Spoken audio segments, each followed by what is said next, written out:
Bom, gravando então. Então, gente, tudo bem com vocês? Boa tarde. Boa tarde. Então, a gente começa hoje, só um esclarecimento. Eu tinha proposto que, depois da apresentação do Alan, que foi no último encontro que a gente teve semana passada, eu iria apresentar o mesmo trabalho que eu apresentei lá no outro político que eu faço parte.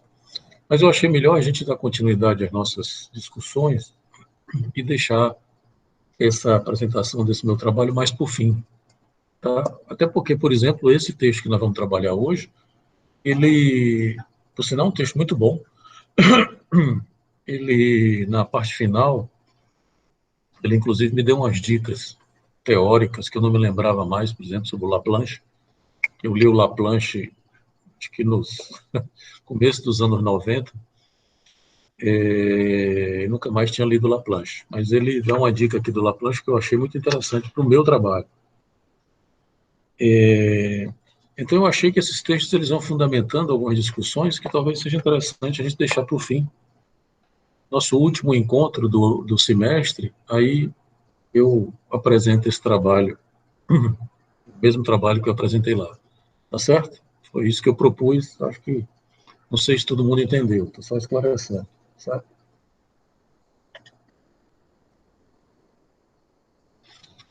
Bom, e nós vamos então trabalhar com esse texto, como eu disse para vocês, eu gostei muito do texto, Transsexualidade, Psicose e Feminilidade Originária, entre psicanálise e teoria feminista, não é? São dois caras de Minas Gerais.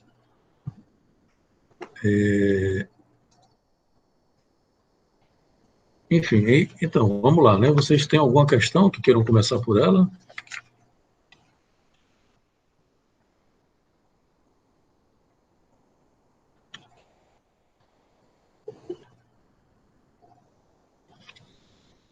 Bom, de maneira geral, os autores eles estão aqui fazendo uma discussão com uma tese psicanalítica, né, de que era uma tese aceita e acho que ainda é em determinadas situações aceita, de que articula a transexualidade à, à psicose, no sentido de que a proposta psicanalítica seria o quê? Que o transexual ele estaria não sexuado, né? Eu acho que esse é o grande problema. É uma suposição psicanalítica de que o transexual não teria realizado uma sexuação naquele sentido que a gente viu no início, né, da sexuação lacaniana. A gente pode depois desenvolver um pouco mais isso, tá? Posso explicar um pouco melhor. Porque eu não me lembro se que naquelas nossas primeiras aulas sobre a sexuação em Lacan, se a gente comentou isso. Se não comentou, me lembre. Porque eu não sei se eu comentei que dentro daquelas tábuas da sexuação, a psicose ficaria de fora ou ficaria no campo do feminino, né? Uma condição objetal. Mas veja bem, tem uma grande diferença, porque uma vez teve um colega que trouxe essa questão em algum seminário meu, em algum lugar que eu não me lembro mais, era exatamente o fato de que o gozo do outro na psicose seria semelhante ao gozo feminino. E não é bem assim, né? Qual é a diferença? É uma diferença que a gente vai falar, que é isso que eu estou propondo como feminilizar o buraco, né? Quer dizer, a condição objetal, eu vou dizer da mulher para não complicar as coisas, tá? Mas vamos supondo a mulher heterossexual padrão, que de alguma maneira se põe na posição objetal, ou goza se colocando numa posição objetal de ser o objeto do desejo do outro e ser o objeto causa do desejo do outro. A diferença qual é? É que na psicose, o sujeito está na condição de ser o objeto do gozo do outro. Tá? O psicótico, ele está submetido a essa condição de ser o objeto do gozo do outro. Ele é atacado pelo outro e tal. Inclusive, eles citam aqui todo o processo transexual do Schreber. Né? Veja bem, eu não, desde já devo dizer para vocês que eu não concordo com a ideia de que todo transexual é psicótico. Não. Mas nós não podemos deixar de considerar que o Schreber, mais do que homossexual, porque lembre-se que o Freud interpretava que o Schreber tinha uma questão homossexual com o pai. E não é verdade. O Freud está equivocado. A problemática, eu já tinha comentado isso com vocês em algum momento. A problemática do Schreber não é homossexual.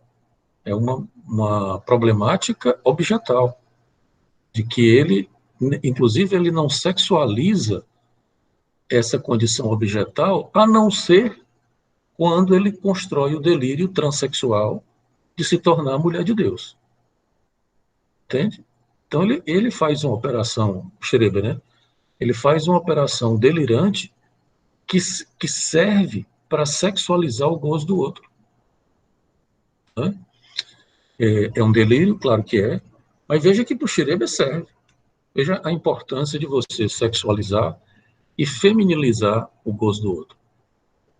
Eu estou trabalhando com essa hipótese de que não é a mesma coisa. Sexualizar o gozo do corpo é uma coisa e feminilizar não é a mesma coisa, é outra. Né? Talvez seja sexualizar, mas não todo, né? O gozo do corpo. É exatamente, obviamente, que eu estou acompanhando Lacan.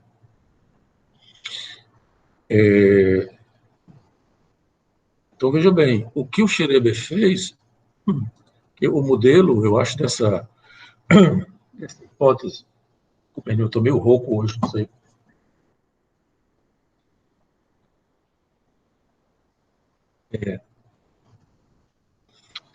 O modelo dessa hipótese que sugere que os transexuais não teriam sexuação, o que do meu ponto de vista é um equívoco, eles seguem a lógica do Schreber. Né? É como se o Schreber se organiza quando ele toma uma posição sexuada do feminino. Tá? Porque lembre-se que o psicótico ele estaria fora do campo fálico, né? Estaria numa condição onde o campo fálico não, o significante fálico, o nome do pai, enquanto foraclusão, né? E não sei se todos conhecem a tese do Lacan lá do Seminário 3, que ele abre no Seminário 3, que é a primeira tese sobre a psicose. Como eu disse para vocês, isso se modifica com o novo romeano, mas a primeira tese, e é uma questão que a gente precisa discutir aqui, porque os autores pisam na bola também, porque não sabem disso, de que o Lacan tem uma segunda teoria da psicose. Não sei se eles sabem, mas pelo menos no texto não consideram isso. De que a tese do Lacan, do Seminário 3, é que existe uma foraclusão do nome do pai, e a foraclusão do nome do pai corresponde ao que ele chama de uma elisão do falo, né? Um desaparecimento do falo, consequentemente. Então, é como se o Lacan estivesse dizendo que nas psicoses o psicótico não está protegido do gozo do outro pelo nome do pai, porque o nome do pai é um significante que faz uma contenção, né? Faz uma retenção do gozo do outro, e, consequentemente, ele não está balizado pela lógica fálica, ele não possui aquilo que o Lacan chamava de significação fálica. Daí porque o psicótico fica numa condição objetal muito complicada. Né? Está sempre sendo atacado pela pulsão, porque não tem, como eu disse para vocês também, não tem nenhum outro atacando o psicótico. Né? O outro que ataca o psicótico é o próprio corpo pulsional, é o corpo que goza, é o próprio corpo dele. Né? Não tem, na realidade, ninguém perseguindo o paranoico, na realidade não tem. mas tem no real. No real ele está sendo atacado. Na realidade, não, ele não está sendo atacado. Mas tem um ataque. Ele está sendo atacado pelo real do corpo. Né? Então, clinicamente, a gente tem que considerar isso na psicose. Tá?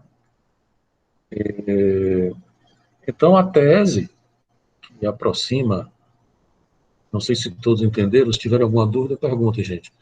Que a tese que aproxima o transexual da psicose seria aqui exatamente tal qual o psicótico, o transexual não teria uma sexuação, que ele estaria buscando uma sexuação, por exemplo, com a cirurgia, como efeito da cirurgia.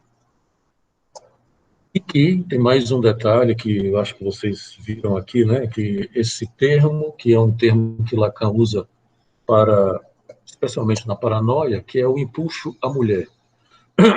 E isso, clinicamente, é muito importante, é uma coisa que a gente precisa considerar. É um fenômeno nas psicoses, exatamente porque o psicótico, tomem o Schreber como exemplo, porque o psicótico ele não está balizado pela significação fálica, pela norma fálica, pela função fálica, ele tende a se sexuar no feminino. Como ele não tem o falo para balizar o gozo do corpo, então ele tenta fazer uma sexuação no campo do feminino. Porque tem, obviamente, essa condição objetal, tanto na psicose como no gozo feminino. Mas, lembre-se, não é a mesma coisa. Tá? Tem uma sutil, grande diferença aí. Né? Tá claro isso, gente? Então, o que Lacan chama de empuxo à mulher, só para concluir para vocês que tiverem perguntas fazerem. O que Lacan chama de empuxo à mulher, na paranoia, por exemplo, na psicose de maneira geral, é, essa, é esse fenômeno clínico absolutamente comum, onde o sujeito faz um tipo de movimento de se sexuar no campo do feminino, como fez o Schreber. Isso não é incomum na paranoia, tá? Tudo bem? Alguma dúvida?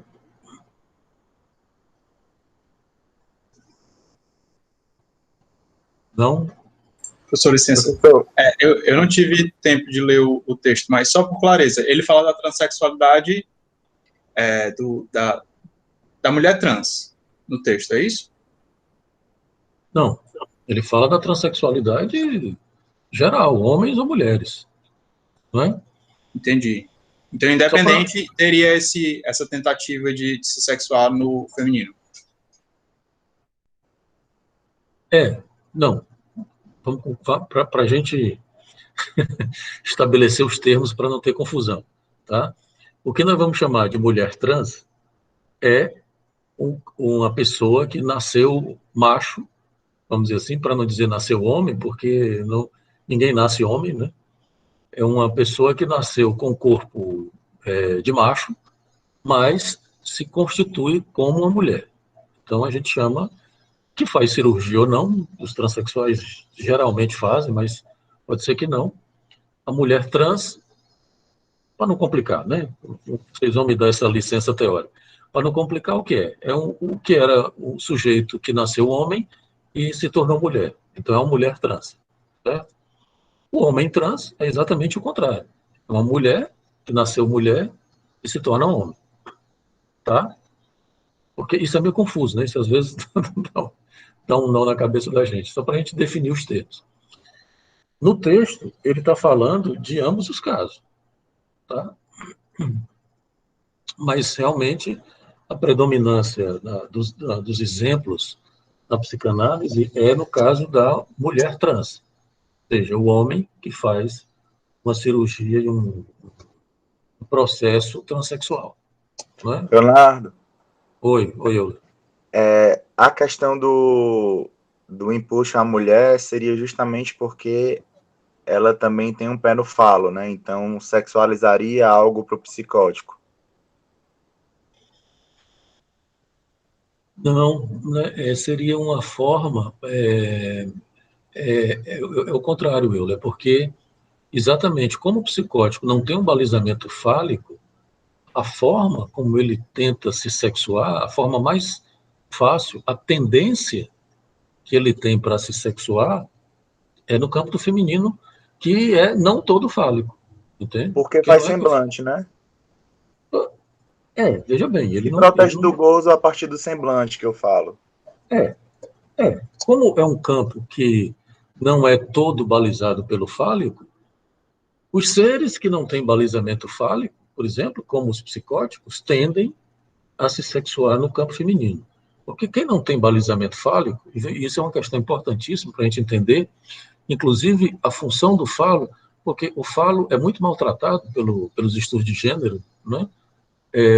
Como eu disse para vocês, de uma certa maneira, com razão, por conta da lógica falocêntrica e toda a crítica que eles fazem, que é uma crítica pertinente até certo ponto, mas o risco é você tratar mal o falo e achar que o falo é uma coisa autoritária e que é machista e tal, e etc. E, para a psicanálise, especialmente para Lacan, não é bem isso. Até porque eu falo, inclusive, a partir do seminário 20, que a gente estudou aqui, né, a sexuação, o falo deixa, inclusive, de ser unicamente um significante e passa a ser uma função. Aquele φ de x, que está lá no matema da sexuação, que vocês se lembram, né? Para todo x, φ de x, os quantificadores, né? O para todo x e o φ de x, que está lá no matema da sexuação, é a função fálica. Né? Então, a função fálica é importantíssima para o sujeito, porque dá ao sujeito uma condição ativa, vamos dizer assim, diante do gozo do outro.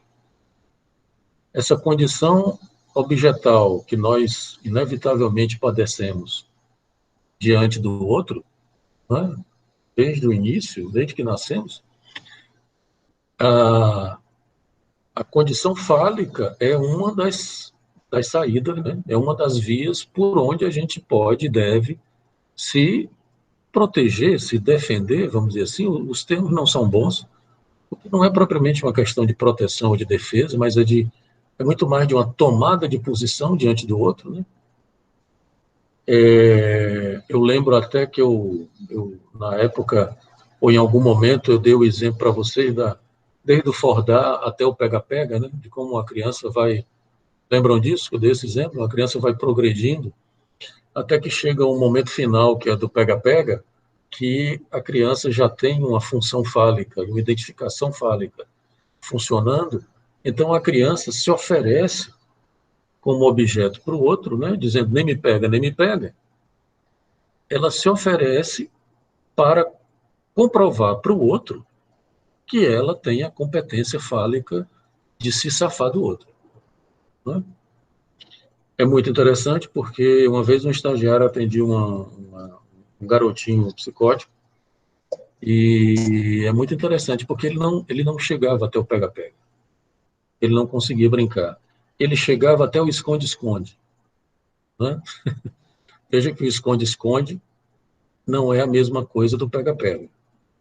O esconde-esconde, você se esconde e fica lá passivamente como objeto esperando o outro lhe pegar, lhe encontrar ou não. Não é? Veja que a criança psicótica, se ela não está balizada pelo falo, ela consegue ir até aí. Ela brincar de ser objeto, o que já não é pouca coisa. Não é? Mas desafiar o outro, não é? Se colocar, quer dizer, colocar o seu falo à prova, né? Sua competência fálica à prova, que é o que a gente faz no pega-pega, né? Se oferecendo para o outro, para provar que tem uma competência fálica, né? Aí já exige outra condição e outra posição da criança. Né? Quer dizer, exige, por exemplo, uma operatividade da função fálica que na criança psicótica pode estar ausente. De maneira geral, está. Né? Não sei se eu lhe expliquei, Euler, se ficou claro. Ficou, é porque eu estava pensando como a gente fala que a mulher faz semblante, eu estava pensando em alguma coisa nesse sentido, no empuxo à mulher, mas eu compreendo porque é um empuxo à mulher, né? Porque se sexualiza a partir disso.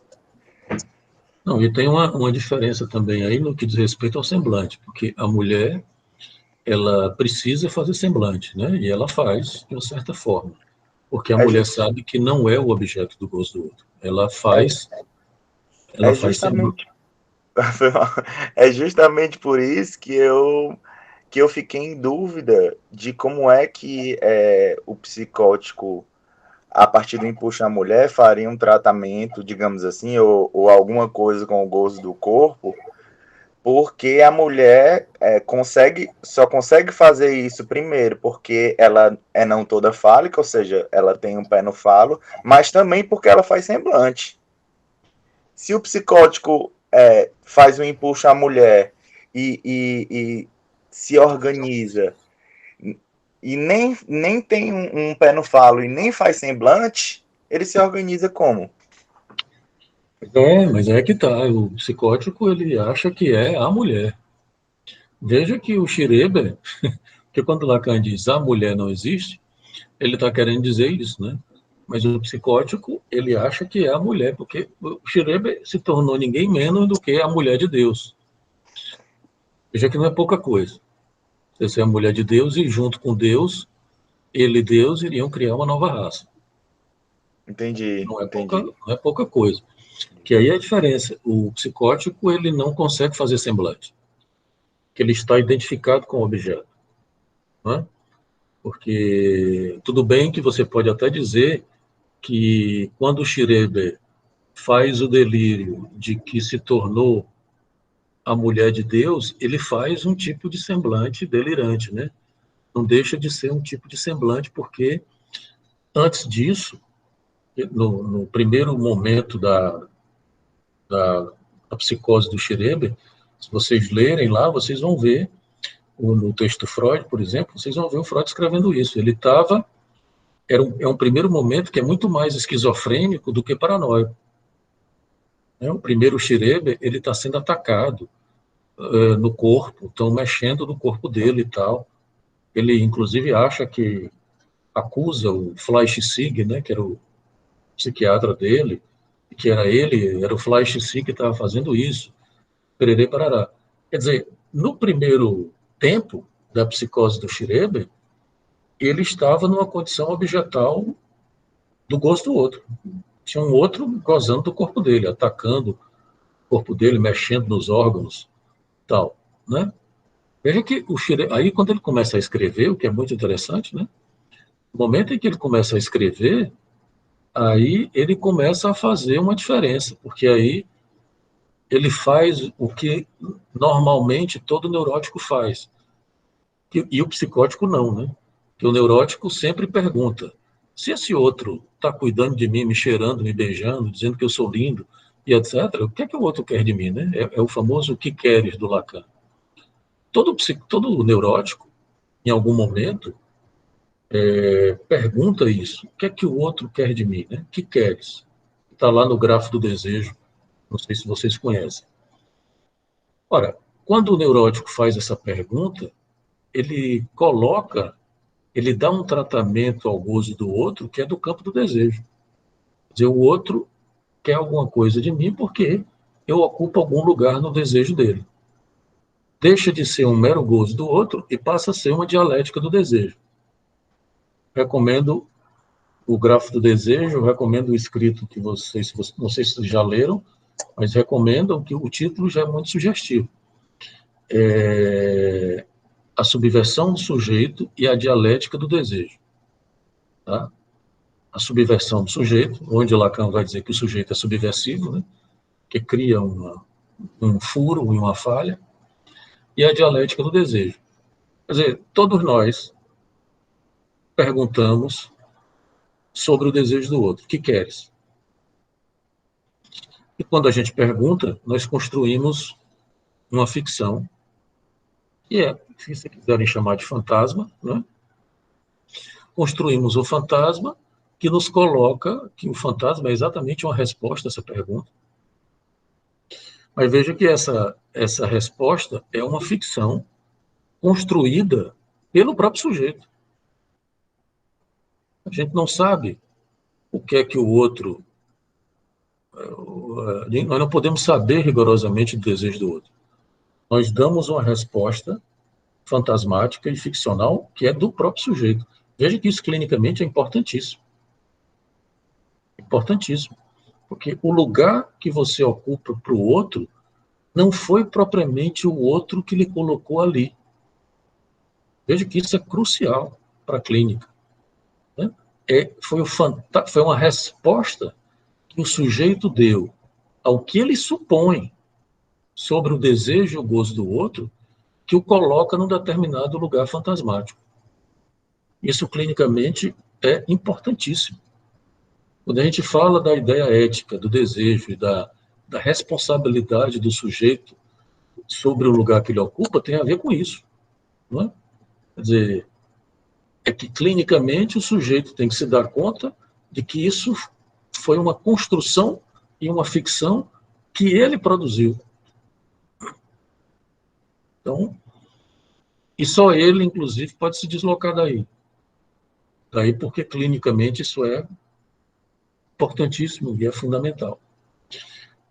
Então, veja bem, toda essa trama que eu acabei de falar... Oi, Clarice, você quer falar? Diga aí. Oi, professor, boa tarde. Como você vinha falando antes, né, dessa questão do empuxo à mulher, na parte que ele fala dos transexualismos, né? Aí um pouquinho antes, no texto, nessa página 3, ele também discorre um pouco sobre os transexualistas. Aí eu queria só que você me fizesse uma diferença, assim, porque nessa questão dos transexualistas eu associei um pouco a questão também de uma possibilidade da bissexualidade. Aí eu queria saber se faz sentido, entendeu? É só isso. Não, isso aqui ele faz, na verdade, o autor ele faz o texto do Freinet, que é um texto conhecido no campo lacaniano sobre a transexualidade. É um livro, eu até tenho ele aqui.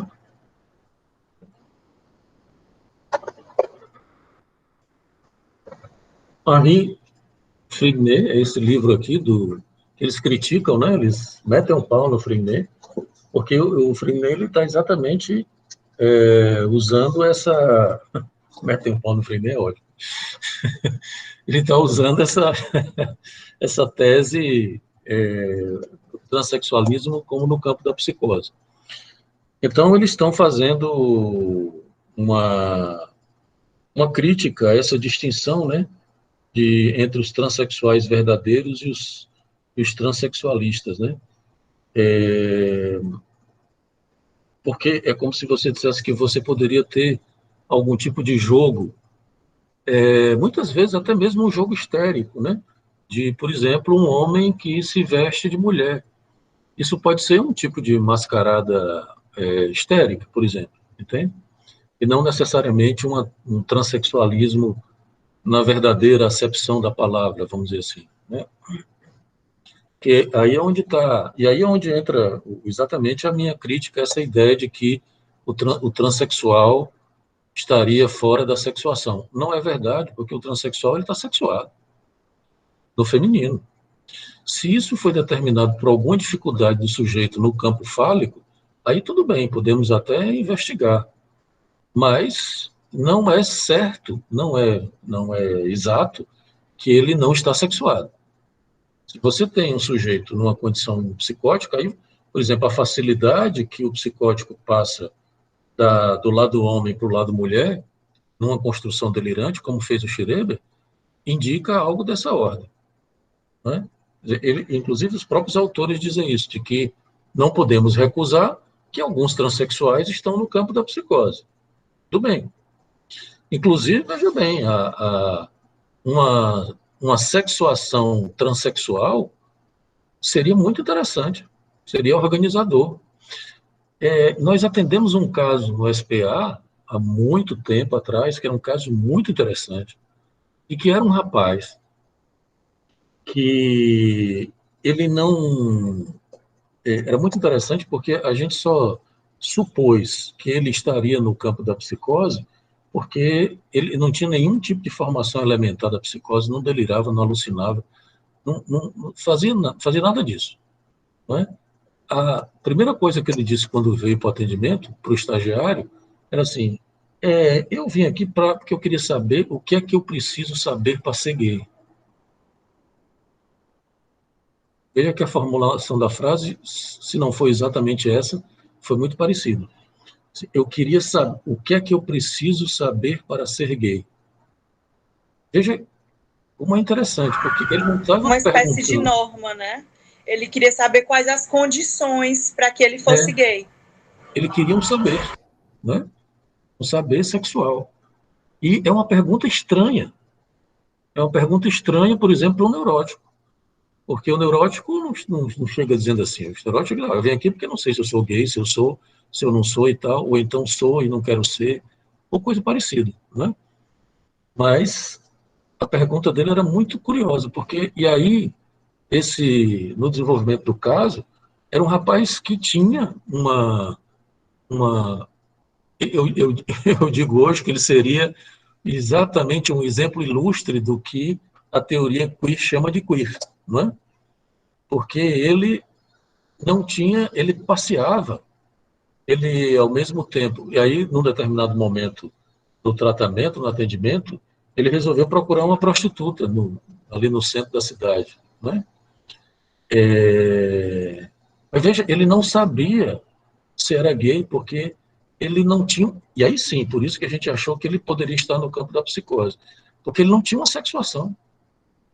Ele passeava do mesmo jeito que ele ia no centro da cidade, que ele passou aí depois dos atendimentos, né? Porque o atendimento, de alguma maneira, dispõe o sujeito diante de uma exigência fálica qualquer, né? E aí o sujeito, ele passou aí, mas do mesmo jeito que ele ia lá, ele chegava lá na bodega que ele frequentava, botava uma camisa, não, essas camisas de mulher, que é um nomezinho, que eu esqueci, mas tinha um nomezinho que ele usava. A tomara que caia, uma cigana. Não, era um nome em inglês, assim. Buddy. Não sei o que, Baby. Baby Look? Acho que era. Acho que era isso aí. Ele botava e saía andando no meio da rua, sem nenhum tipo de constrangimento, né? Pelo menos como ele relatava. Eu me lembro que na época, a gente conversando com o estagiário, eu dizia isso, de que, olha, seria muito interessante se ele fizesse uma homossexualidade. Ele tinha tido relações homossexuais com um primo, se eu não me engano, que faz muito tempo, né? Mas isso também não queria dizer muita coisa para ele, né? Então, na época, eu comentava com o estagiário dizendo isso, que se ele fizesse uma homossexualidade, porque eu não considerava homossexual, entende? Eu estava considerando ele como um ser que estava sem uma coragem que a sexuação poderia dar a ele. Então ele passeava de um lado para o outro com uma facilidade incrível, entende? Então, Professor, oi. Se fosse o Deleuze e o Guattari, ia achar era bom, né? Era pela filosofia da diferença aí, cara. Pois cara, mas a clínica não confirma essas hipóteses do Deleuze, não, né? A clínica mostra que o sujeito, se ele não tem alguma baliza, que essa baliza deve ser o próprio desejo e ele tem que criar, isso produz uma série de efeitos e um sofrimento muito complicado, né? Porque ele tinha dificuldades de fazer uma série de coisas na vida, por exemplo, né? Por exemplo, da mesma maneira que eu dizia que ele podia fazer, se ele fizesse homossexualidade seria muito bom para ele também resolveu ser jardineiro. Aí comprou umas mudas, botou uma placa, só que não funcionava, porque ele não tocava isso adiante, né? Se ele conseguisse ser jardineiro, seria ótimo, mas ele também não encaminhava nada na vida exatamente por causa de uma baliza fálica mínima, entende? Então, então ele ficava, não é, no atonal, como diz o Badiou, um sujeito sem tono, sem balizamento mínimo. Né? Isso, para a psicanálise, é complicado. Né? Isso não é uma liberdade. Porque você pode dizer que o psicótico, e o Lacan diz isso, né, que os psicóticos, só os psicóticos são livres. Por conta dessa facilidade, dessa falta de ancoragem. Mas é uma liberdade que ele paga um preço altíssimo por ela. Né? A liberdade aqui não é um ideal, não é um bem. Né? E nem o desejo é um ideal. Então, clinicamente falando, a gente não pode acreditar que isso é uma boa coisa do sujeito, né? Que é exatamente a encrenca da psicanálise com a teoria queer. Né? Quer dizer, o sujeito não ter nenhuma baliza e tal, isso é meio complicado, né? Clinicamente falando. Mas, enfim, então, Clarice, isso aqui é uma distinção que eles estão fazendo uma crítica, porque é claro que você pode ter, por exemplo, veja bem, uma cirurgia transexual é uma coisa muito séria, muito complicada. Né? Existe, não sei se vocês sabem, mas existe uma equipe, né? Inclusive aqui em Fortaleza, o Hospital das Clínicas faz. Tem uma equipe e tal. Você precisa passar, você tem todo um processo que você passa alguns anos, acho que 1 ou 2 anos, não sei muito bem quanto tempo exatamente para que não se cometa 2 anos, também está dizendo que são 2 anos. Você conhece lá, Tamires, como é que funciona? Já trabalhou por lá ou coisa parecida? Eu conheço um dos psiquiatras de lá, fiz um grupo de estudos no ano passado na UFC com o Henrique. O Henrique é psiquiatra lá e ele é psicanalista.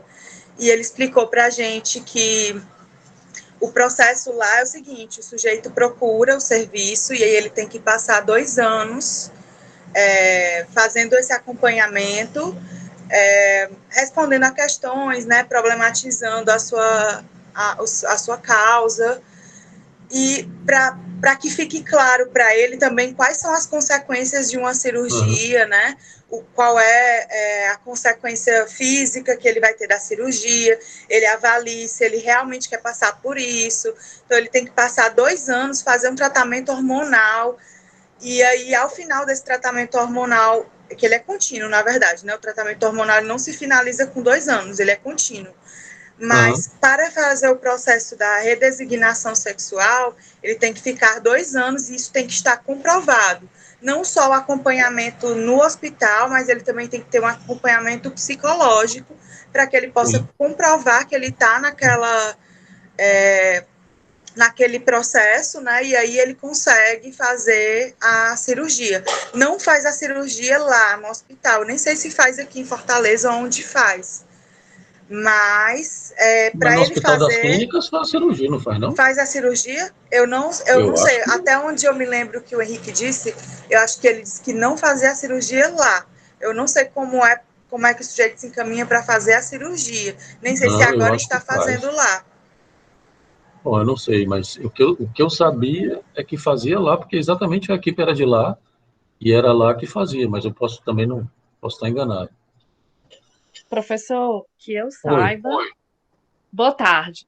Oi, senhor. Que eu saiba, não faz cirurgia aqui em Fortaleza. Que eu saiba, né? Mas como você falou, eu fiquei até assim, bicho, será que já chegou? Eu tenho uma amiga trans e ela saiu daqui justamente por isso, né? Porque não se faz aqui em Fortaleza. Essa equipe de acompanhamento, eu também eu conheço, já ouvi falar também, já conheço algumas pessoas que até trabalham lá no hospital, então elas fazem esse tipo de acompanhamento porque tem muita demanda aqui em Fortaleza. E aí o acompanhamento que eles fazem é esse acompanhamento multidisciplinar, e aí o mais próximo daqui que faz a cirurgia é Recife, né? Que tem lá há muitos anos um hospital e eles chamam de não sei o que, transexualizador, uma coisa assim. E aí eu esqueci o nome agora do lugar, mas é o mais próximo daqui de Fortaleza, né? É em Recife. eu não estou sabendo que fazem cirurgias aqui. Se isso for verdade, isso é bem novo para mim, assim, até gostaria de saber se estão fazendo mesmo, porque... Não, pode ser equívoco meu, porque eu imaginei que se tinha... Tem dois, tá saindo, eu estou ouvindo minha voz. Acho que é teu som isso, Ian. Se eu imaginei, obviamente, que se tinha uma equipe, eu imagino no Hospital das Clínicas, eu imaginei que o hospital estivesse fazendo a cirurgia. Eu não, realmente foi uma suposição minha. Não é nenhum dado que eu estou trazendo para Mas você. eles fazem isso porque precisam, né, professor? Cada demanda é tão grande que as pessoas, para serem acompanhadas, elas precisam, né, dos profissionais. Aí, assim, a pessoa pelo menos tem a equipe aqui para poder ser designada a fazer lá em Recife, entendeu? É isso que acontece. Tá certo. Tudo bem. Mas, enfim, voltando à questão, né? Tem uma passagem aqui no texto que eles fazem uma crítica a Lacan, que Lacan, num determinado, não sei se vocês sabem que o Lacan passou a vida toda fazendo as apresentações de pacientes psicóticos nos hospitais psiquiátricos, né? Lembra-se que o Lacan era psiquiatra. Tem a tese dele sobre a paranoia, quando ele ainda era um jovem psiquiatra. E ele manteve essa apresentação de caso clínico, que hoje quem faz isso, quase que eu ia assistir uma lá, quando eu estava, antes da pandemia, que é o Marcel Chemark, que é um cara que trabalha muito com a psicose, vocês já devem ter ouvido falar. O nome dele é estranho, é CZR Mark, Chemark, se pronuncia Chemark. E ele que continua fazendo, deu continuidade às apresentações de pacientes psicóticos no hospital lá, onde o Lacan fazia, no Saint-Étienne, Hospital de Saint-Étienne. Quase que eu vou lá, mas a pandemia não deixou.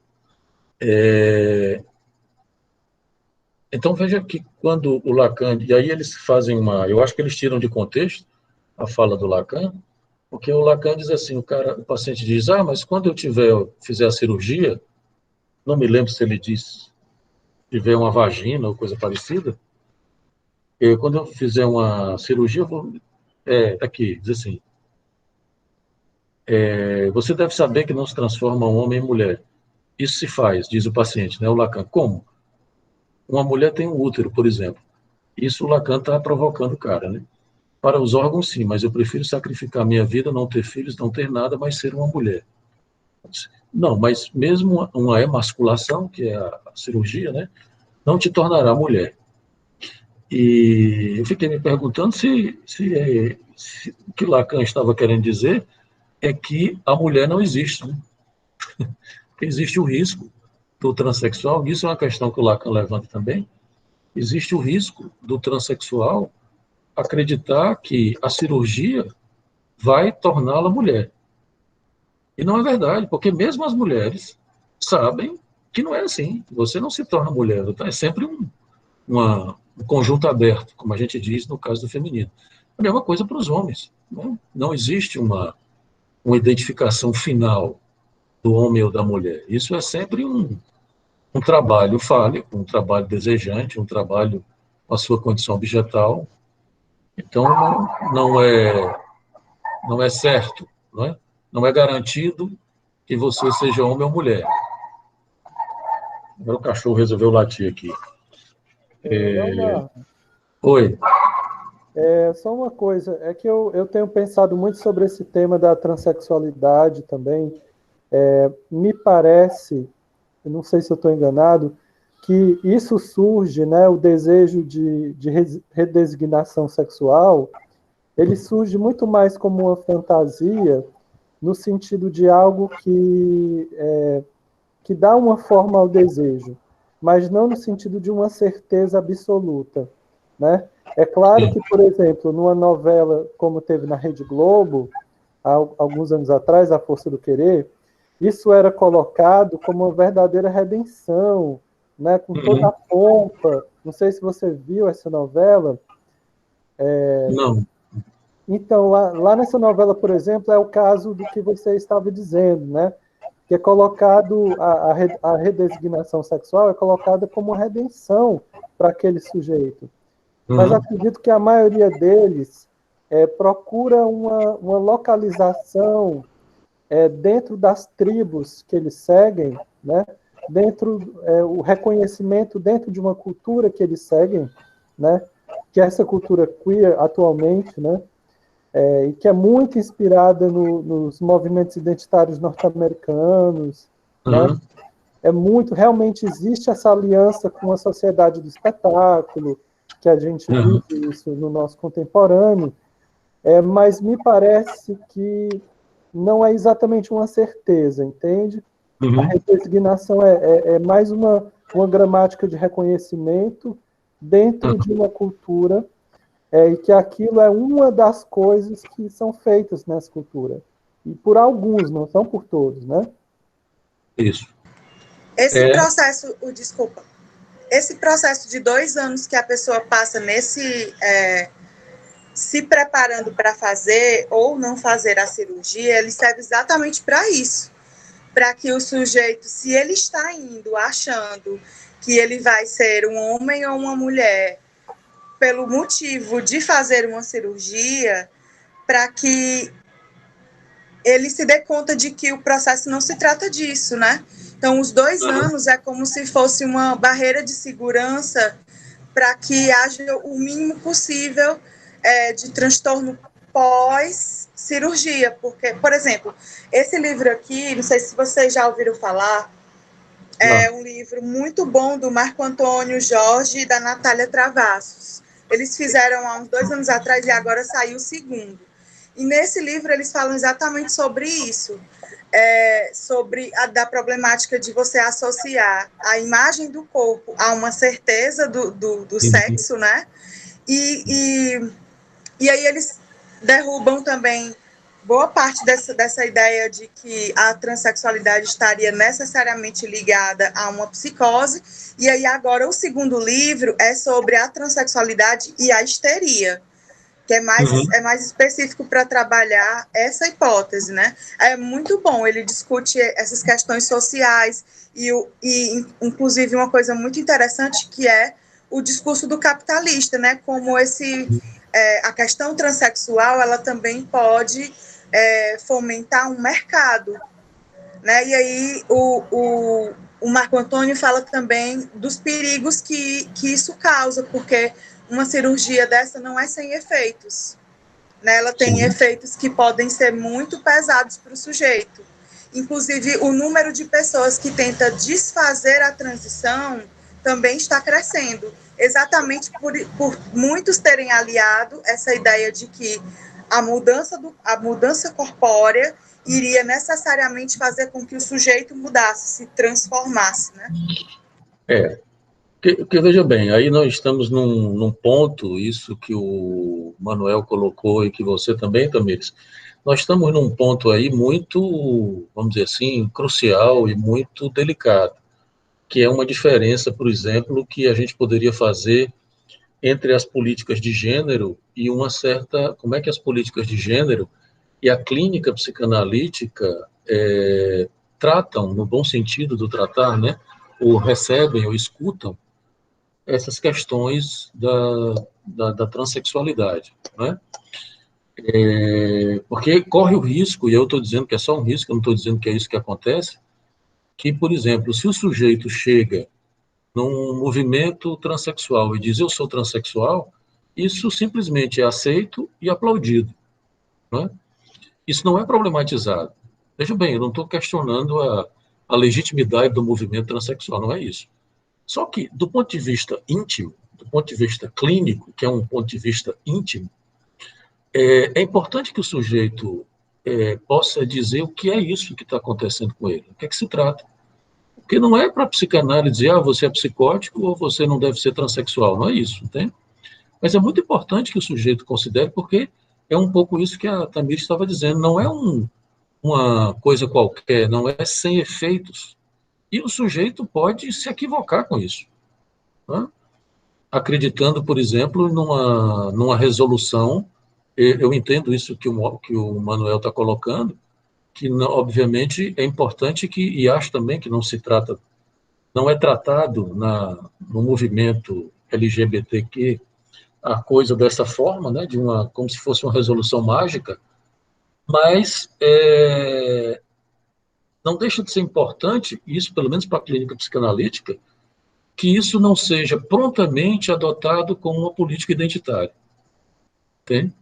Até porque, como a gente sabe, a política identitária em psicanálise ela é complicada, questionada, inclusive. Então, é preciso interrogar o que é que se passa, o que é que está se passando no corpo, no gozo do corpo do sujeito. Entende? Porque, como eu estou dizendo, não é para moralizar ou dizer não faça isso ou faça aquilo. Mas o sujeito precisa dizer, porque a aceitação, inclusive, é interessante você estar dizendo, Tamires, a tentativa de reversão está aumentando, porque, veja, é muito fácil, gente.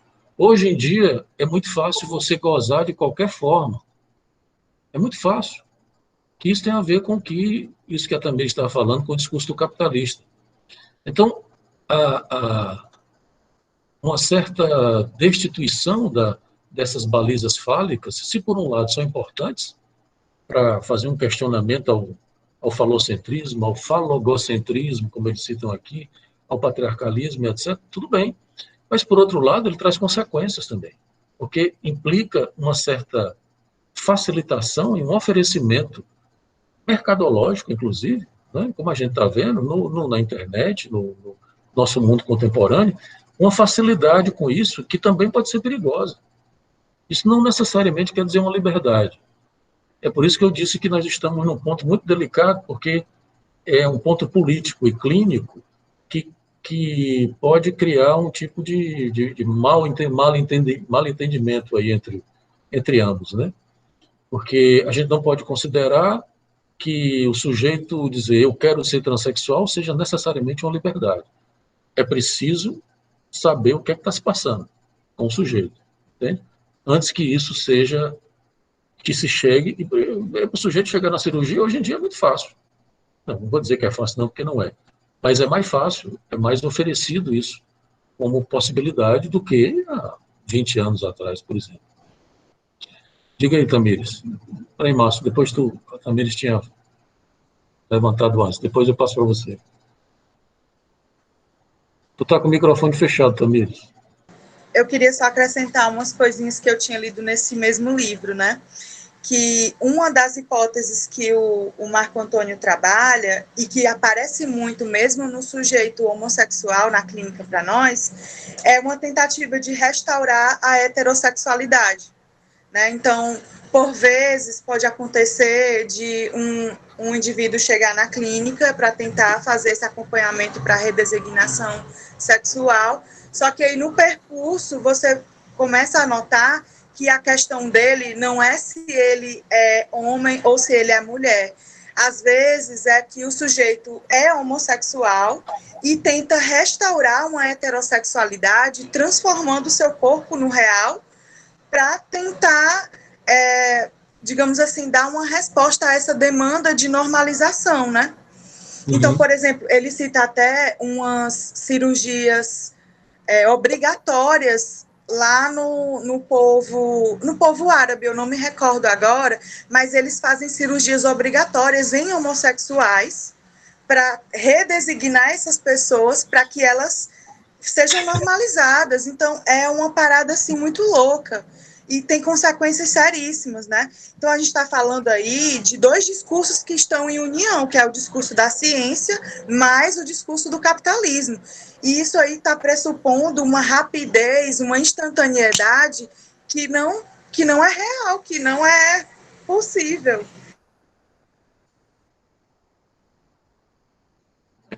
Acho que a Tamires travou. Suficientemente questionado. Deu para ouvir? Você travou um período aí, não sei o que é que você disse. Não, é que eu estava falando que é uma união dos dois discursos, né? O da ciência, dizendo que é possível fazer essa transformação a partir do real, e do outro lado, o capitalismo com um mercado cada vez maior, mais acessível e de forma mais rápida, né? Ele fala até do limite de idade para ser feita a cirurgia, que era de 18, acho que agora passou para 16. Então, é uma coisa muito séria para você deixar totalmente livre para um adolescente fazer um tipo de escolha assim, né? Então, é uma parada não de moralização, como o Danziato falou antes, mas de você questionar o sujeito sobre o desejo dele para que as causas disso fiquem mais claras para o próprio sujeito, né? Eu só para concluir também, falar sobre isso que você está colocando, Tamires, e passar para o Márcio. Veja bem, essas coisas são mais sérias, porque a gente tem, por exemplo, crianças de 3, 4 anos sendo definidas como transexuais. Isso é muito complicado. Da mesma maneira que você não pode dizer que uma criança é psicótica, autista, ou o que quer que seja, não é? Tudo bem que existem as chamadas patologias precoces, como é o caso do autismo, né? Com 3 anos isso já está instalado. Mas isso também precisa ter um cuidado com isso, né? Porque em nome de uma política de aceitação da diversidade e tal, isso pode se tornar um problema, porque aí você também aceita tudo, você não interroga nada, entende? Então, uma criança de 3, 4 anos, cuja instalação fálica, por exemplo, ainda não está estabelecida, né, de uma certa maneira, inclusive eles discutem aqui a questão da feminilidade originária, né? A gente vai conversar sobre isso mais tarde. É muito complicado isso, isso para mim é muito estranho, né? É preciso ter, eu pelo menos trato isso com muito cuidado. Como eu disse para vocês, não é uma questão de você ser contra, né? Mas é importante você também ter uma certa medida dos efeitos que isso pode causar nos pais, na cultura de maneira geral, entende? Diga aí, Márcio.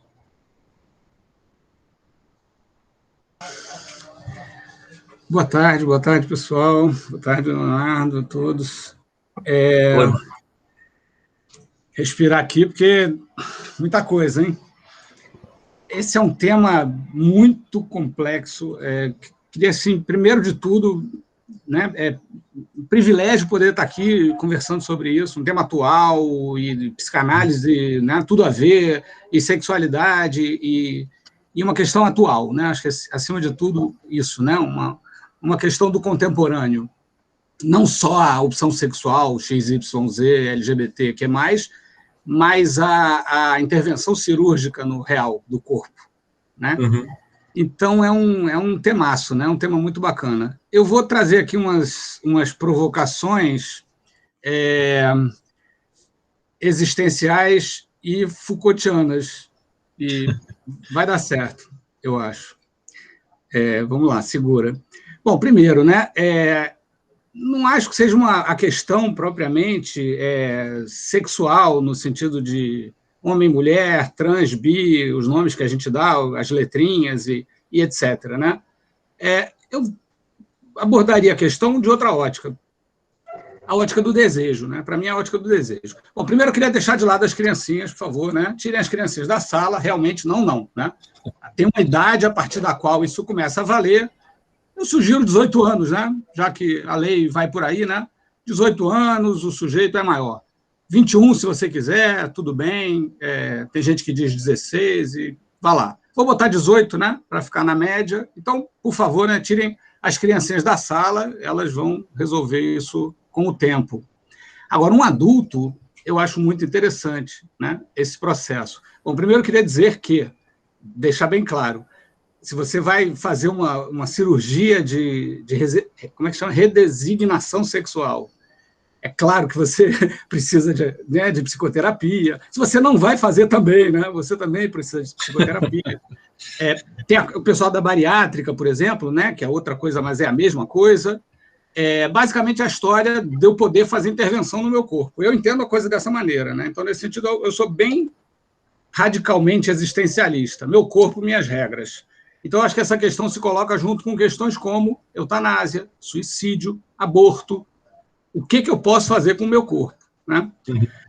Bom, minha proposta mais liberal que eu puder colocar, faça o que você quiser com o seu corpo, né? Seu corpo, suas regras, se você tiver mais de 18 anos. Se você tiver menos, converse com seus pais e boa sorte.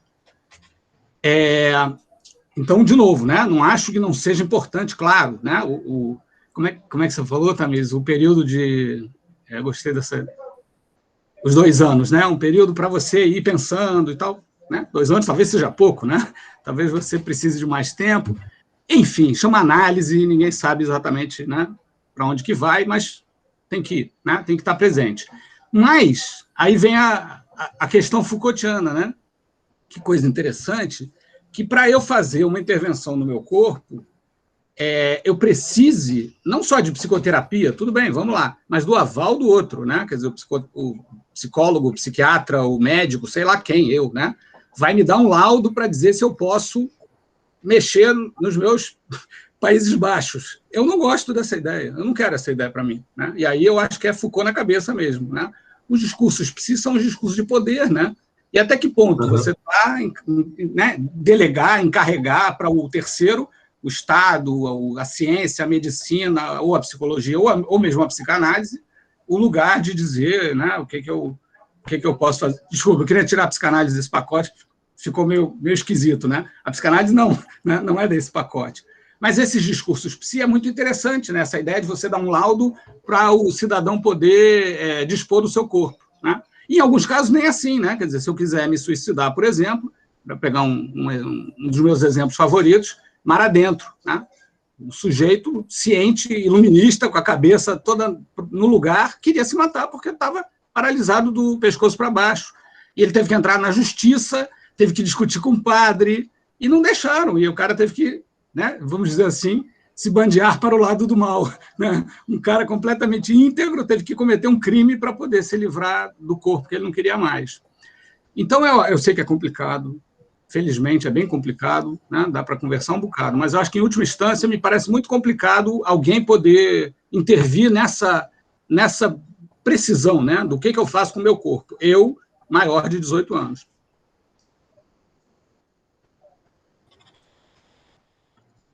Márcio, eu acho que é complicado mesmo. Obviamente que tem toda uma questão biopolítica em torno disso, que a gente poderia realmente, como você disse, entrar numa discussão mundo afora, mar adentro. Mas veja bem, também por outro lado, é importante você considerar uma ideia psicanalítica de que o sujeito não é autônomo, de que a autonomia do sujeito é uma ilusão, tanto a autonomia como a racionalidade.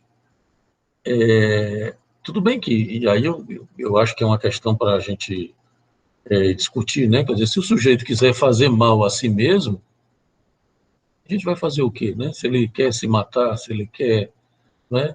Agora, veja bem, se existe a possibilidade do sujeito, antes de fazer uma cirurgia, que, por exemplo, na análise, eu não sei como é que acontece nas equipes para redesignação sexual, mas na análise, por exemplo, se existe a possibilidade do sujeito falar, como você disse, a psicanálise não vai autorizar ou desautorizar, nem dar o laudo para ninguém, né?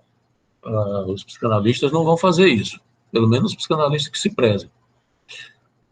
Mas, se tem a possibilidade do sujeito ter um espaço para falar disso, antes de fazer uma intervenção tão radical no corpo, eu acho que seria interessante que ele fizesse, considerando as próprias condições atuais, né? Porque, como eu lhe disse, quer dizer, a gente não... A autonomia do sujeito, ela é complicada. Lembre-se que a gente tem uma divisão, né? Então, obviamente que isso não dá o direito ao outro, nem deve dar o poder ao outro de decidir pelo sujeito, né? Mas também não podemos acreditar que o sujeito pode decidir por si mesmo qualquer coisa.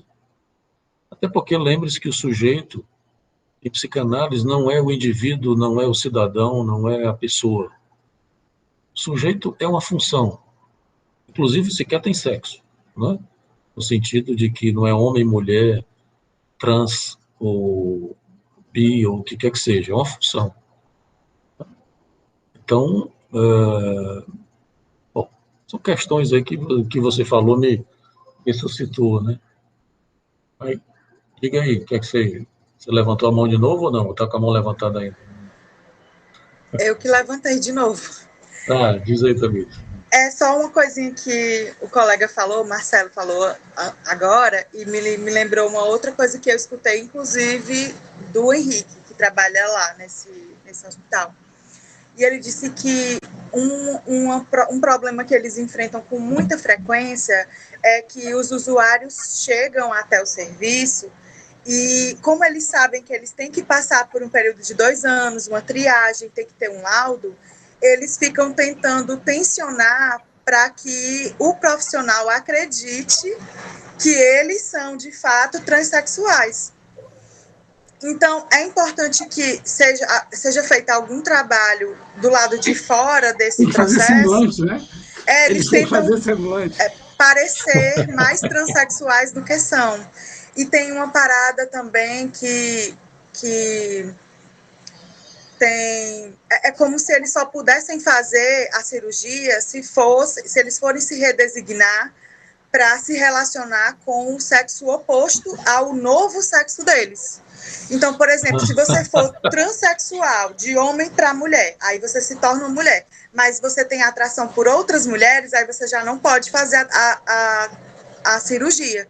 Então, isso coloca uma série de condições que eles estão lá tentando preencher e tentando parecer que eles, digamos assim, preenchem todas as condições para serem transexuais. Então, isso dificulta também o questionamento desse sujeito, né? Eu acho que a psicanálise, colocando nesses termos, ela é muito importante num processo como esse. Não sei se seria o caso de psicanalistas darem laudos, eu não sei se eu concordo com isso também, mas eu acho que a psicanálise poderia ser um ponto, um contraponto a essa política do jeito que ela se encontra hoje. Laudo não pode dar laudo. E é horrível. Olha que mundo, chama a polícia, gente, que é isso? O cara vai fiscalizar com quem que eu vou transar depois, eu tenho que dizer como é que eu vou transar depois da cirurgia. E aí, como é que é a fiscalização? Eu fico querendo saber, né? Como é que se fiscaliza essa coisa? Você não pode se tornar uma mulher trans lésbica, né? É proibido. Você não pode ser o que você quiser. Você não pode ser o que você quiser. Você tem que ser alguma coisa que eles querem que você seja. Isso reforça a ideia de restauração da heterossexualidade, né? Isso reforça essa restauração da heterossexualidade. Isso é muito sério. E é tão inconsistente que, se você pensar que, por exemplo, você é uma mulher trans e não pode transar com outra mulher, então você vai voltar ao pênis, você vai voltar a uma situação anterior, então o próprio argumento já não se sustenta a partir daí. É uma coisa que eu acho que quem criou essa lei que deveria fazer análise, né, para lidar com as suas próprias questões em relação a isso, né?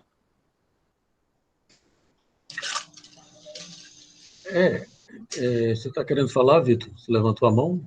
Diga aí. Então, Nino, discussão boa, né? Só uma problemática que ficou aqui na minha cabeça. Com relação a pessoas trans, com questões relacionadas a isso, menores de idade. Porque eu fico pensando, enquanto eu sou gay, e, tipo assim, até os 18 anos era um sofrimento muito grande para mim para entender o que era, né, e achar que não pode, etc. Então, deve ser muito sofrimento para o sujeito que, antes de atingir a maioridade, não pode, né, readequar o corpo que ele não se sente pertencente, né? E eu concordo que é complicado, principalmente com relação à criança, mas eu acho que tem alguma coisa no meio também, sabe? Antes só pode depois da maioridade. Agora, o que eu não sei, eu queria jogar de volta, né?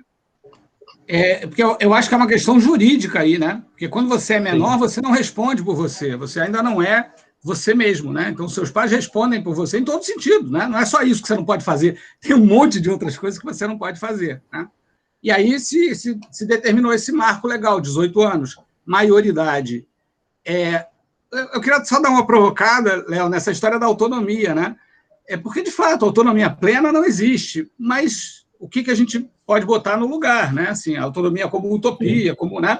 E nesse sentido, eu acho que é um pouco isso, né? O meu corpo, minhas regras. O que é que eu decido sobre o que é que eu quero para mim. É uma questão, para mim, de desejo, né? E, claro, tem que ter análise, tem que ter tudo, né? Tudo isso. Mas, no fundo, né? Eu sou kantiano nesse sentido. Eu sou iluminista assumido, né? Eu sou do time do esclarecimento. O que você... E o que o Sartre vai fazer com isso depois, né? O que você faz da sua existência, o que você faz da tua vida. E do lado de lá, todo o resto, né? Tudo que é outro, tudo que o Estado, tudo que é moral, tudo que as representações sociais vão te cercear, né? Vão te podar, isso não pode, isso não... E é interessante porque isso não pode agora, depois pode, né? Então, essa questão da transexualidade agora pode, antes não podia. A questão da agora pode, estou dizendo, enfim, né? Entre os normais, né? Agora pode, questão da homossexualidade, isso já é, né, reconhecido, né?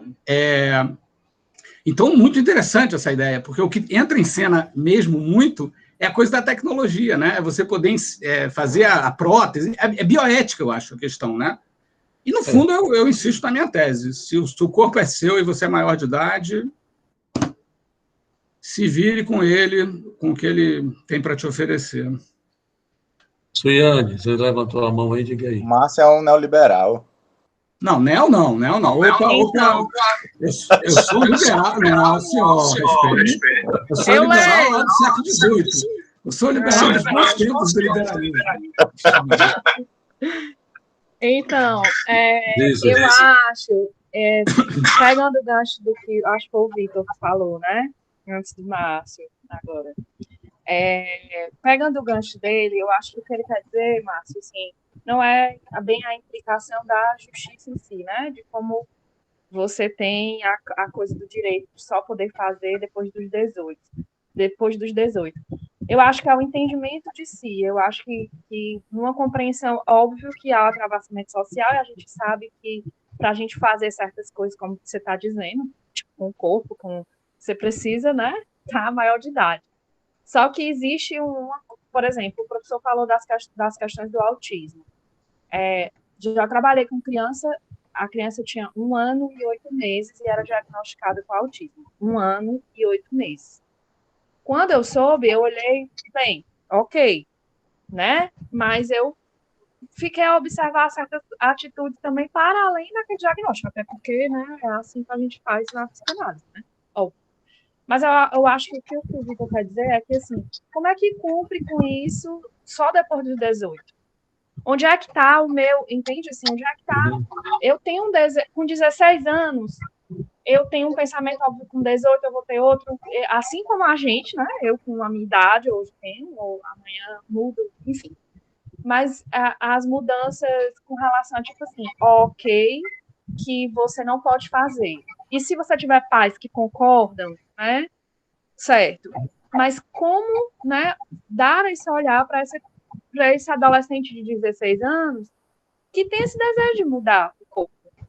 Isso não é uma coisa qualquer, né? É isso que eu acho que o Vitor quer dizer. Tipo, não tem como a gente não olhar para isso. Não dizer que o desejo dele... Por que você tem esse desejo com 16 anos? Né? Assim...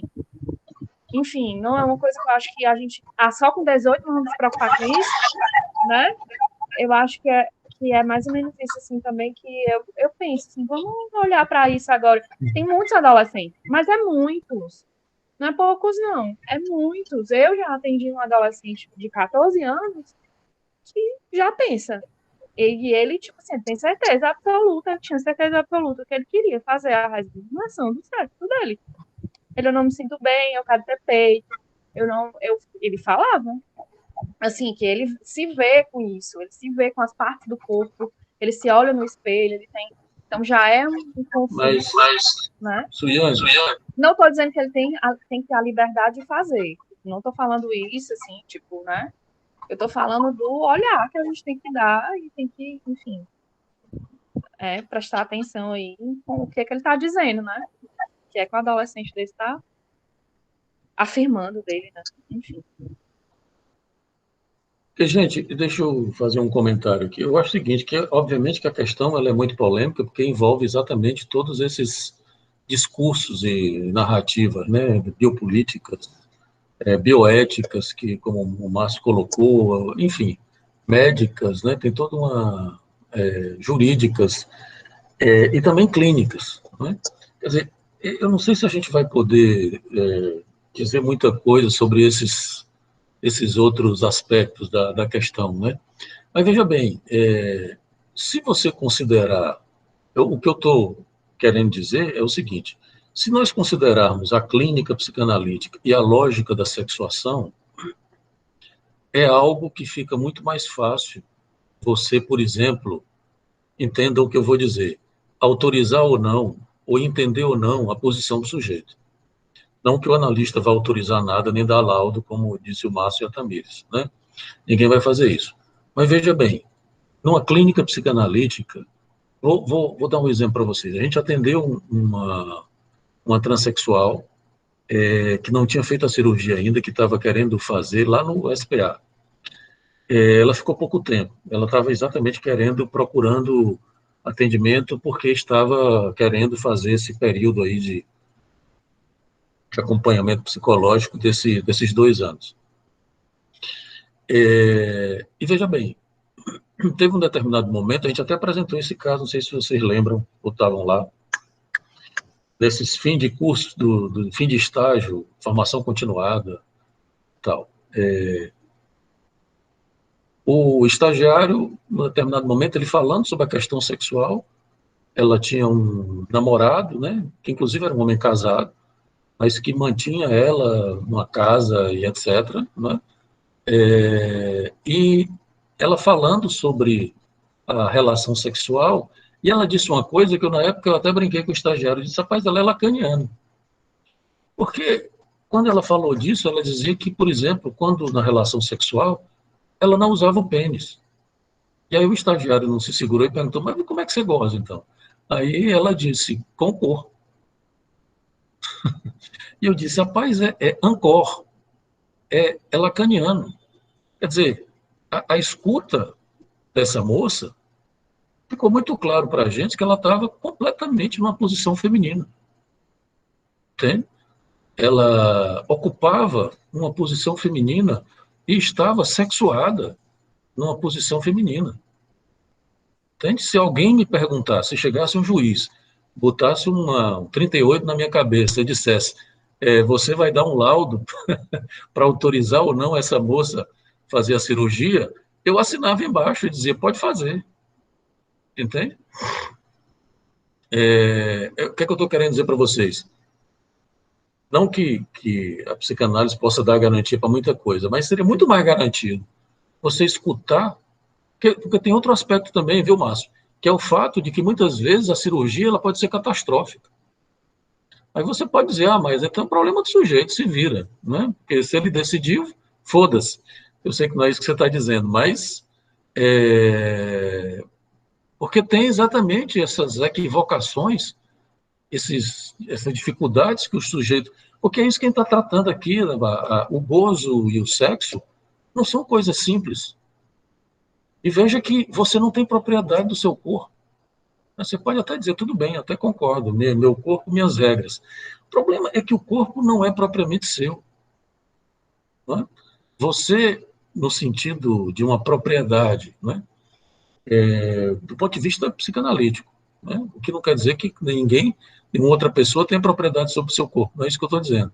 É no sentido de que o corpo, o gozo do corpo, e é isso que a psicanálise e o Lacan concluíram, é ele que causa a própria função sujeito, mas ele não está submetido completamente à lógica da linguagem, à lógica do sujeito.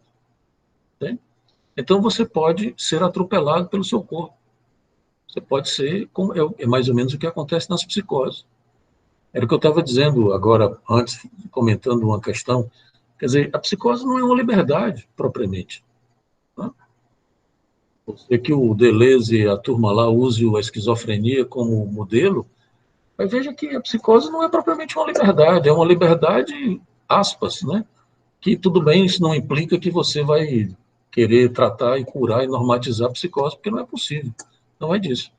Mas as consequências para o sujeito são muito complicadas, né? Tem um sofrimento, tem uma dificuldade, e que, por exemplo, a clínica pode permitir que o sujeito conviva melhor com a sua psicose.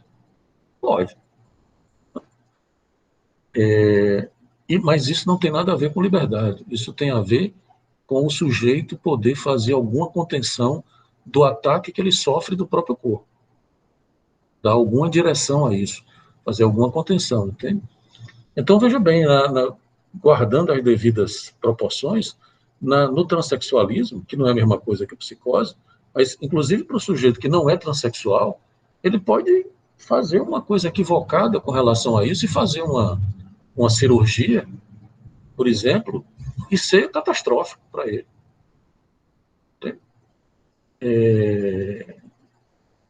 Da mesma maneira que pode acontecer, que é importante que o sujeito transexual, como foi o fato dessa moça que a gente atendeu, que ela já estava sexuada.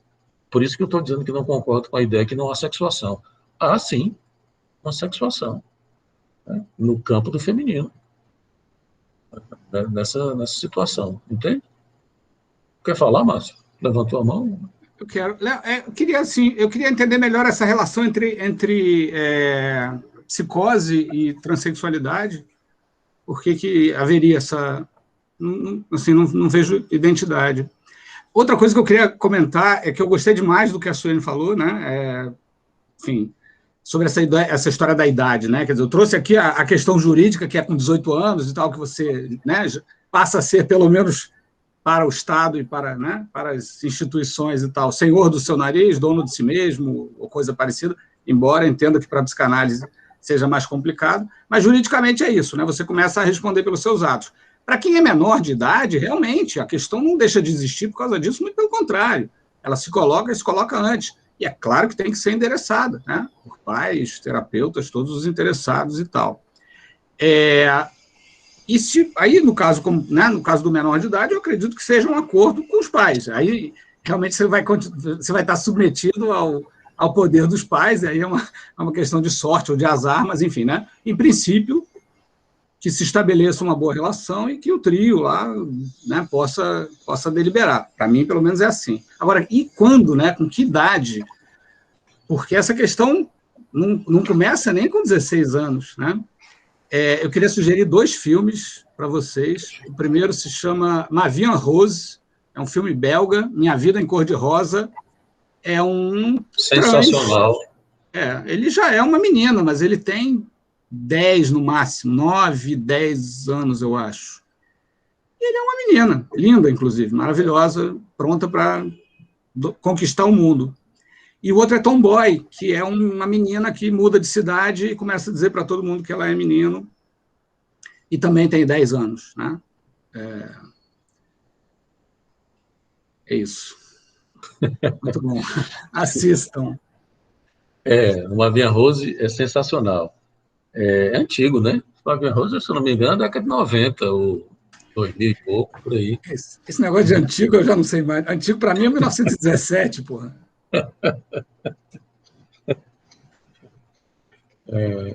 Gente, olha, a gente terminou, tem uma porrada de coisa nesse texto que é muito interessante, que a gente terminou não discutindo, né? Eu vou sugerir que, mesmo assim, por conta do a gente tem ainda... Nós estamos em maio, né? Praticamente. Terminou abril, nós estamos em maio, aí nós teremos o quê? Mais 4 encontros, provavelmente, em maio. 4 quartas-feiras. A gente pode até entrar em junho, se vocês estiverem em pique.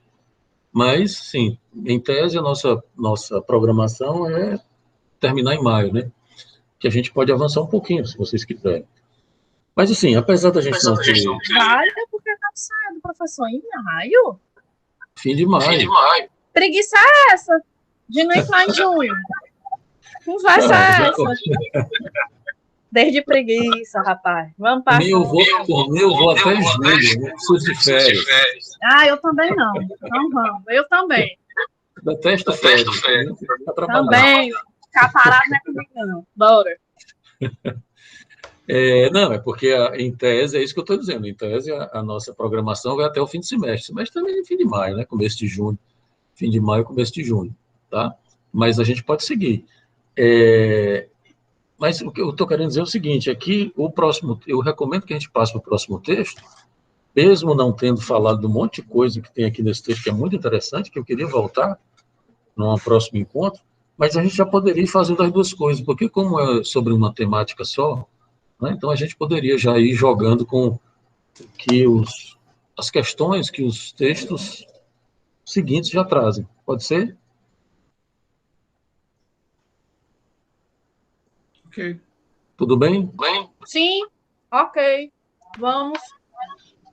Mas tem uma questão aqui uma parte do texto que me interessa muito e que eu não queria deixar de comentar na próxima vez, sobre essa questão que ele fala da feminilidade, de uma feminilidade originária. Lembra que a gente discutiu com vocês sobre a questão de que eu achava que a Butler sugeria uma homossexualidade originária? Eu questionava isso da Butler, lembra quando a gente estudou a Butler? Pois bem, e aqui eles estão propondo uma coisa parecida, que não é a mesma coisa, né? E que eu acho que é mais próximo do como eu entendo, que é uma feminilidade originária, mas que ainda, assim, para mim, ainda é complicado, né? Eu acho que é muito mais uma objetalidade originária do que homossexualidade ou feminilidade. O que é que você vai fazer com essa objetalidade? É que você pode, por exemplo, feminilizá-la, né? Você tem duas vias. Uma via que é a via fálica, que é sexualizá-la, e você tem uma outra via que é a feminilização dessa condição objetal, desse gozo objetal. Pelo menos é como eu entendo, e é essa a hipótese que eu estou trabalhando e que estou escrevendo a respeito.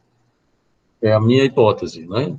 Então, mas acho interessante porque, como eu disse para vocês, eles já falam disso de uma maneira muito mais próxima do que eu tinha sugerido para vocês, aquela história de feminilizar o buraco, lembra? E muito mais próximo do que a Butler, né? Mas, enfim, vamos deixar para a próxima vez, tá? Porque também agora eu tenho reunião. Interessante, professor. Eu realmente vou voltar para isso. Eu vou terminar de ler esse texto, não terminei, não. Não leia, que o texto é muito bom. Vou terminar. Vou terminar. E quarta-feira a gente volta a esse ponto aí. Ótimo. Tá bom, então. Massa. Tchau, gente. Até a próxima. Boa semana. Tchau, gente. Até logo. Boa tarde. Aqui a gravação.